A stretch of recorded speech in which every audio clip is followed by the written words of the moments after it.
नमस्कार साथियों, आज हम बात करेंगे जेएनयू एग्जाम की। जेएनयू में जो डिफरेंट पोस्ट के लिए एग्जाम हुआ था, उसमें जो एमटीएस एग्जाम हुआ था, हम उसके बारे में चर्चा करेंगे। तो दोस्तों, आपने देखा होगा जो एमटीएस का एग्जाम था, किसी भी एंगल से नहीं लग रहा था ये एमटीएस का एग्जाम है। ऐसा लग रहा था ये यूपीएससी का एग्जाम है।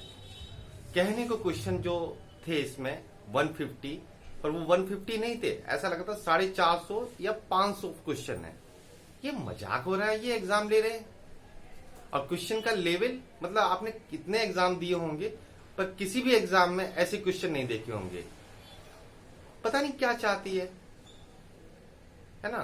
तो चलिए हम इसके बारे में क्या अनुमान लगा सकते हैं कि क्या कट ऑफ हो सकती है मेरे अकॉर्डिंग, क्योंकि ये एक तो एग्जाम रिलीवेंट तो नहीं था किसी भी एंगल से, और कहीं से भी 10th क्लास पास के बच्चों के लिए तो कोई नहीं कर सकता। मतलब कहने का मतलब ये है बेसिकली, मतलब जरा सा भी सेंस नहीं है। इतने बच्चे एग्जाम देते हैं अलग अलग पोस्ट के लिए या फिर अलग अलग ऑर्गेनाइजेशन के, और ये एग्जाम ऐसा था जैसे यूपीएससी नहीं, यूपीएससी से भी ज्यादा टफ। बस फर्क ये है कि इसमें एक सवाल में 6 क्वेश्चन, इतने सारे ऑप्शन, वो भी एक ऑप्शन नहीं, ABCD।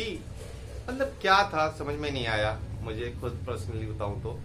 चलिए फिर भी हम इस एग्जाम की जो कट ऑफ हो सकती है, क्योंकि एग्जाम का जो लेवल था बहुत ही हार्ड, मतलब उन्हें यही नहीं पता था ये 10th पास बच्चों के लिए एग्जाम है या फिर बीटेक पास बच्चों के लिए एग्जाम है या IIT पास।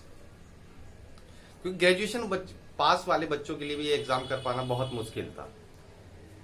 क्वेश्चन विदाउट एक्स माने नहीं हो सकता था अगर कुछ एक क्वेश्चनों को छोड़ दें। बहुत ही कंसेप्चुअल, इतनी कंडीशन लगी हुई थी, है ना। लग नहीं रहा था, ऐसा लगा था जैसे एमएससी का पेपर है।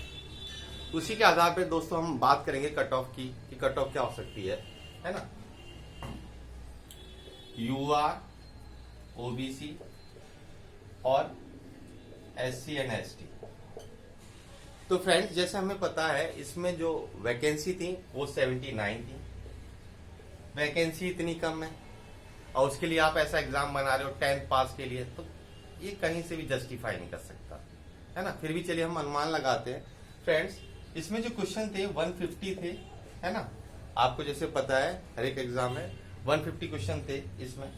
और जैसे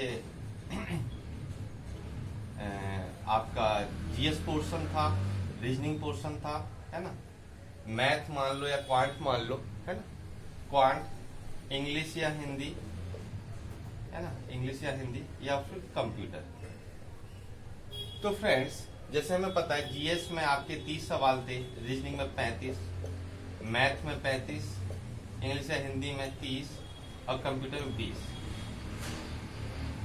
कंप्यूटर का तो इतना टफ था, कोई 8 से 10 क्वेश्चन भी कर पाए तो वो भी बहुत बड़ी बात है ना। तो फ्रेंड्स, हमने जो कंप्यूटर का अनुमान लगा के चल रहे हैं 10 क्वेश्चन, क्योंकि बहुत ही टफ था। बीटेक वाले बच्चे कर सकते थे, अदरवाइज नहीं। बेसिक कहने को ये बेसिक लिख देते हैं सिलेबस में, पर किसी भी एंगल से वो बेसिक तो नहीं था, है ना।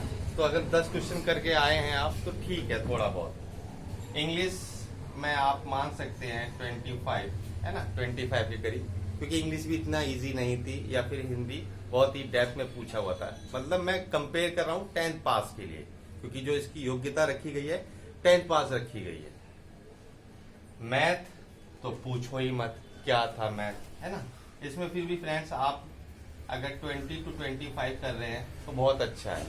विद एक्यूरेसी के साथ अगर 20 to 25 कर रहे हैं बहुत अच्छा है, क्योंकि क्वेश्चन को बनाने में समय लग रहा था बेसिक से, और पूछा क्या था क्योंकि एक ही क्वेश्चन में कई सारे सवाल थे।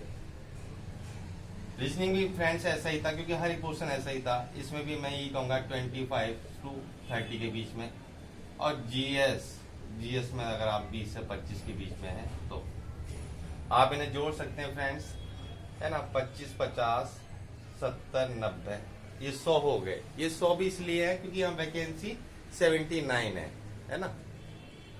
अगर आपके क्वेश्चन 90 से 100 के बीच में है तो समझ लेना आपका सिलेक्शन हो सकता है।